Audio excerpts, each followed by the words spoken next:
Assalamualaikum warahmatullahi wabarakatuh. Perkenalkan, kelompok kami beranggotakan saya, Azhari Divika Putri, teman saya Bila Dwi Puji Alwiana dan Budi Setiawan. Di sini kami akan membahas tentang GERD atau Gastroesophageal Reflux Disease. Definisi: penyakit reflux gastroesophageal atau GERD adalah suatu keadaan patologis sebagai akibat refluks kandungan lambung ke dalam esofagus dengan berbagai gejala yang timbul akibat keterlibatan esofagus, faring, laring, dan saluran nafas. Epidemiologi: penyakit ini umumnya ditemukan pada populasi negara-negara barat, namun dilaporkan relatif rendah insidennya di negara Asia Afrika. Di Amerika dilaporkan 1 dari 5 orang dewasa mengalami gejala heartburn atau regurgitasi sekali dalam seminggu, serta lebih dari 40% mengalaminya sekali dalam sebulan. Prevalensi esofagitis di Amerika sekitar 7%, sementara negara non-western prevalensinya lebih rendah, 1,5% di Cina dan 2,7% di Korea. Rasio laki-laki dan wanita untuk terjadi GERD adalah 2:1 sampai 3:1. Ini adalah gambaran prevalensi GERD di Asia. Turki 20%, Iran 6,3 sampai 18,2%, Cina 4,1 sampai 7,3%, Jepang 7,7%, Korea 3,5 sampai 8,5%, Taiwan 12,4%, Singapura 10,5%. Etiologi: ada 4 faktor penting yang memegang peran terjadinya GERD. 1. Rintangan anti-reflux atau anti-reflux barrier. Tekanan normal SEB pada saat istirahat 10-30 mmHg. Reflux bisa terjadi pada tekanan LES yang normal. Ini dinamakan inappropriate atau transient sphincter relaxation, yaitu pengendoran sphincter yang terjadi di luar proses menelan. Faktor hormonal, makanan berlemak juga menyebabkan turunnya tonus SEB. 2. Mekanisme pembersihan esofagus. Pada keadaan normal, bersih didi esofagus terdiri dari 4 macam mekanisme, yaitu gaya gravitasi, peristaltik, salivasi, dan pembentukan bikarbonat intrinsik oleh esofagus. Proses membersihkan esofagus dari asam, esophageal acid clearance, ini berlangsung dalam 2 tahap. 1. Mola-mola peristaltik esofagus primer pada saat menelan, kemudian mengosongkan isi esofagus. 2. Mukosa esofagus, kemudian air liur yang alkalis dan bikarbonat, kemudian menetralisasi asam yang masih tersisa. 3. Daya perusak bahan reflux. Asam pepsin dan mungkin juga empedu yang ada dalam cairan reflux mempunyai daya perusak terhadap mukosa esofagus.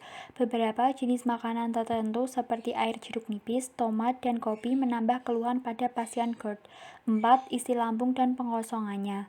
Reflux gastroesophagus lebih sering terjadi sewaktu habis makan daripada keadaan puasa.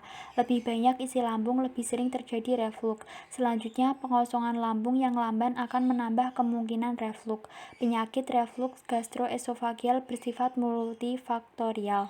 Esofagitis dapat terjadi sebagai akibat dari reflux gastroesophageal apabila 1. Terjadi kontak dalam waktu yang cukup lama antara bahan refluksat dengan mukosa esofagus. 2. Terjadi penurunan resistensi jaringan mukosa esofagus walaupun waktu kontak antara bahan reflux dengan esofagus tidak lama. GERD terjadi akibat ketidakseimbangan antara faktor pertahanan perlindungan esofagus yang terdiri dari barrier anti-reflux, esophageal acid clearance, tisu resisten, dan faktor perusak seperti asam lambung. Selanjutnya, ada kondisi yang berkaitan dengan GERD. 1. Kehamilan. 30-40% wanita hamil mengeluh adanya heartburn, terutama pada trimester pertama. Hal ini berkaitan dengan efek merelaksasi les dari estrogen dan progesteron. 2. Skleroderma. 90% mempunyai GERD yang merupakan hasil dari fibrosis otot polos menyebabkan tekanan les turun dan tidak adanya peristaltis. 3. Zollinger-Ellison syndrome. Hipersekresi asam dan peningkatan volume gaster. 4. Pemasangan NGT yang lama. Tabung NGT secara mekanik mengganggu fungsi les. Selanjutnya, ada manifestasi klinis, gejala klasik, dan gejala eksofagus. Gejala klasik, heartburn, regurgitasi, gisfagia. Gejala eksofagus, 1. Nyeri dada non-kardiak, 2. Suara serak, 3. Laringitis, 4. Batuk karena aspirasi. Komplikasi 1. Esofagitis merupakan peradangan pada mukosa esofagus. Ini terdapat pada lebih dari 50% pasien GERD, dapat menyebabkan ulkus pada daerah perbatasan antara lambung dan esofagus. 2. Struktura esofagus, suatu penyempitan lumen oleh karena inflamasi yang timbul akibat refluks. 3. Barrett's esophagus. Pada keadaan ini terjadi perubahan di mana epitel squamosa berganti menjadi epitel kolumnar metaplastik. Keadaan ini merupakan prekursor adenokarsinoma esophagus.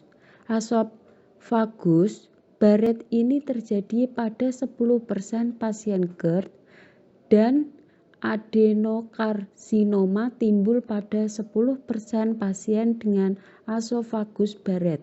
Pada endoskopi, tampak segmen yang paling panjang dari epitel kolumnar yang berwarna kemerahan meluas ke proksimal melampaui gastroesophageal junction dan tampak kontras dengan epitel squamosa yang pucat dan mengkilat dari esofagus. Selanjutnya, ada pemeriksaan penunjang. Endoskopi saluran cerna bagian atas merupakan standar baku untuk diagnosis GERD dengan ditemukannya mukosal break di esophagus. Jika tidak ditemukan keadaan ini disebut sebagai non-erosive reflux disease NER. Selanjutnya ada klasifikasi Los Angeles. Erosi kecil-kecil pada mukosa esofagus dengan diameter 5 mm. B. Erosi pada mukosa atau lipatan mukosa dengan diameter 5 mm tanpa saling berhubungan. C. Lesi yang konfluen tapi tidak mengelilingi seluruh lumen. D. Lesi mukosa esofagus yang bersifat sirkumferensial atau mengelilingi seluruh mukosa esofagus. Klasifikasi Safari-Mille, derajat kerusakan 0, gambaran endoskopi mukosa normal. 1. Erosi single atau lesi eksudatif pada satu lipatan longitudinal mukosa atau edema hiperemia mudah berdarah. 2. Erosi multiple superficial atau 10% permukaan mukosa distal esofagus pada besar satu lipatan longitudinal. 3. Erosi sirkumferensial yang melibatkan 10-15% distal esofagus. 4. Ulkus atau ulkus dalam melibatkan 50% distal esofagus. Struktur atau pemendekan esofagus. 5. Barrett esophagus. Pemantauan pH 24 jam. Prosedur untuk mengukur reflux asam dari lambung ke esofagus yang terjadi pada penyakit reflux gastroesophageal yaitu mendiagnosa efek GERD atau asam lambung, aktivitas obat, menentukan apakah episode reflux asam yang menyebabkan episode nyeri dada. Ini adalah gambaran contoh dari pH monitoring.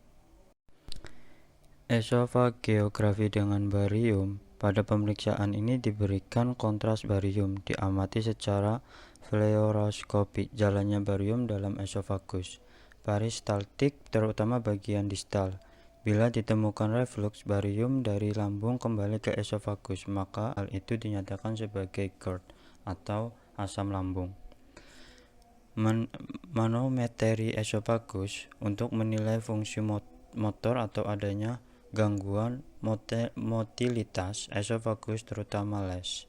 Mengevaluasi sumber gejala reflux dan digunakan terutama pada pasien dalam pencernaan terapi pembedaan anti-reflux.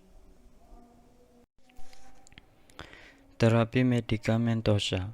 Yang pertama yaitu penghambat pompa proton atau proton pump inhibitor atau PPI. Omeprazole 1 kali 20 mg, lansoprazole 1 kali 30 mg, esofagitis omeprazole 2 kali 20 mg selama 6-8 minggu. Dosis pemeliharaan 1 kali 20 mg hingga 4 bulan. Yang ketiga antacid 4 kali 250 mg. Yang ketiga antagonis reseptor H2 ranitidin 2 kali 150 mg, semitidin 2 kali 400 atau 1 kali 800 mg, obat parogenetik metaclopramid 3 kali 10 mg, sucralfatab 500 mg 4 kali 2 tab. Terapi endoskopis. Penggunaan energi radiofrekuensi, aplikasi gastrik endoluminal, implantasi endoskopik dengan menyuntik zat implan di bawah mukosa esofagus bagian distal sehingga lumennya menjadi lebih kecil. Prognosis. Yang pertama Dubiat Bonam, yang kedua 80 hingga 90% yang terkena dapat sembuh dengan bantuan terapi farmakologi. Terima kasih, kurang lebihnya mohon maaf. Assalamualaikum warahmatullahi wabarakatuh.